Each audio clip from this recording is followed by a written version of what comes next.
Did you know when Moana was first released, every Disney theorist was convinced that Maui was secretly Moana's grandfather? In all fairness, it's actually quite a compelling theory, but it's not what we're discussing today. While potential demigod blood is definitely a convincing reason for Moana's ability to do the things she does, we've constructed a theory that has less to do with blood and more to do with the heart. So prepare to board this video, sail across the theory, and restore the heart of Fiti. Before we go any further, it would be useful to establish what we've been theorizing about. Since you clicked on this video, you're likely familiar with the countless other theories telling you that Moana is secretly a demigod, or that she's actually been dead this whole time. While each of those theories are exciting in their own right, we have a different take.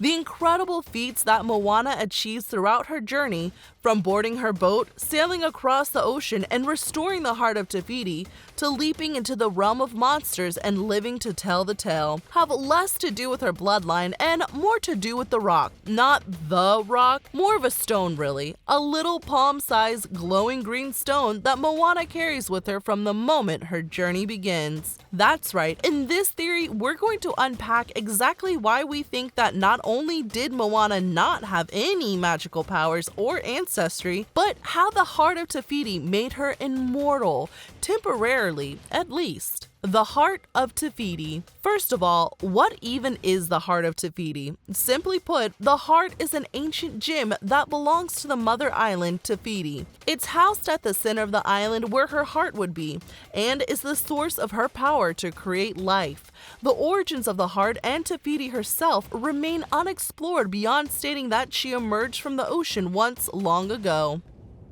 Who you truly are.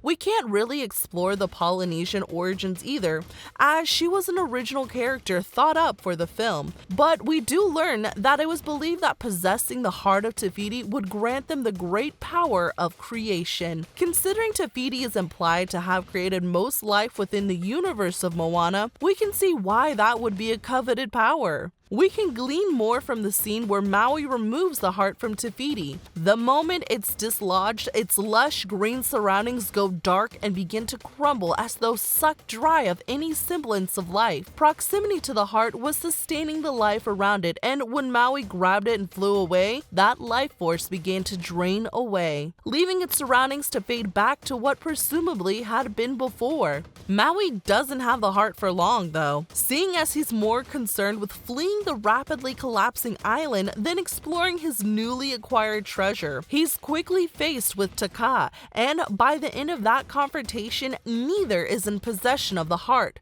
We never get an idea of whether or not having the heart granted Maui the power of creation. In fact, we never get any confirmation on if anyone other than Fiti is able to wield such a power when in possession of the heart. Considering the only other people to have ever had the heart for any meaningful amount of time are Moana and Grandma Tala. They're all we have in terms of sample size to figure it out. Grandma Tala's life force. So let's first take a look at the person who has it for the longest amount of time. While the heart remains in Moana's possession for the duration of her journey across the sea, it's Grandma Tala that holds it from the time that the ocean presented it to Moana to her departure from Motunui. The scenes that introduce us to Moana's character go by without any mention of the heart, and it's only after revealing the history of their people as voyagers that Grandma Tala presents it to her again. Directly following this, as Moana rushes off with newfound purpose, her grandmother lowers herself to rest on a boulder with shaking arms and a deep sigh. The next scene reveals that she must have collapsed sometime after, and it's established that there's nothing that can be done to help her. Within what must have been an hour at most, a woman who made what couldn't have been an easy trek to the hidden cove become a collapsed shell of herself, no longer able to even hold herself up. Minutes after Moana arrives, Grandma Tala takes her last breath. What could have possibly taken an otherwise healthy elderly woman to death's door within moments? The only other instant within the film where we see life drain away as quickly as it did with Grandma Tala is when Maui removes the heart from Te Fiti. Could it not then be a reasonable assumption that by giving Moana the heart, Grandma Tala gave away the one thing tethering her to life? It's possible that her death had nothing to do with the heart. Maybe she was just old. Maybe she was sick and no one knew it. Maybe it was just a convenient plot device to jumpstart the hero's journey. But the timing of it, with her sharp decline occurring immediately after handing over the heart, points to the two events being tied together. Go. Not now. I can't. You must. The ocean chose you. She didn't happen to die after giving Moana the heart. She died because she gave Moana the heart.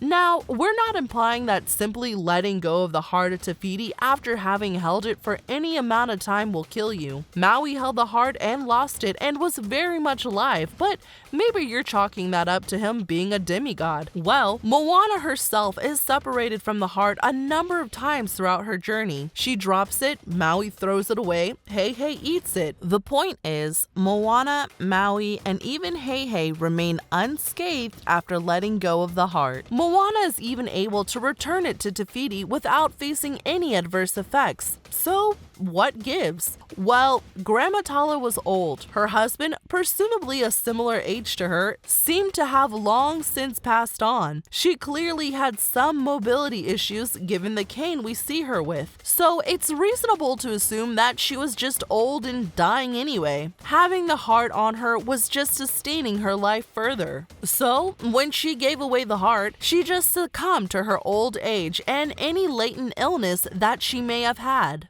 Holding the heart. Okay, so maybe Grandma Tala died because she gave away the heart, but we did claim immortality after all. Do we have any other evidences that the heart could sustain life beyond its natural limits? Of course we do. If we circle all the way back to the descendant of Maui theory we referenced at the beginning of the video, Moana's delve into the realm of monsters is often brought up as proof of her godly heritage. Conveniently enough, that very same instant can be used as proof of our theory instead.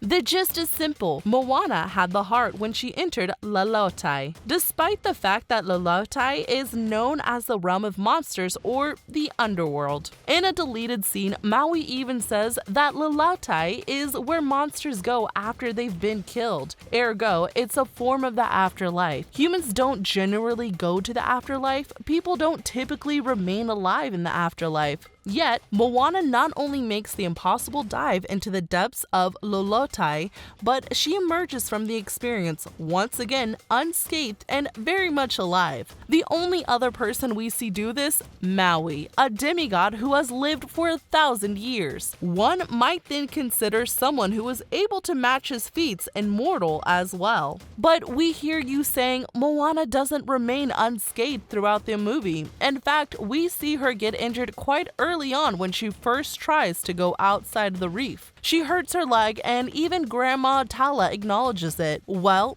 dear observant viewer, you might have also noticed that the said injury occurred before Grandma Tala gave Moana the heart. After she gets it, we never see her get meaningfully hurt again, despite being involved in countless situations where anyone reasonably would be. Ties into lore. It may be a bit underwhelming in contrast to some grander theories about Moana's heritage to consider that the only reason that she was able to do anything she did was because she was holding a super special stone the whole time. But we personally believe that it ties into the lore built up within the universe better than other theories. Sure, Maui could be Moana's father or grandfather if we justified some elaborate loophole that allowed him to get with her mother or Grandma Tala at some point during his 1,000-year sentence to the Isle of Solitary Confinement. But wouldn't it make more sense thematically for the item that set off the journey to begin with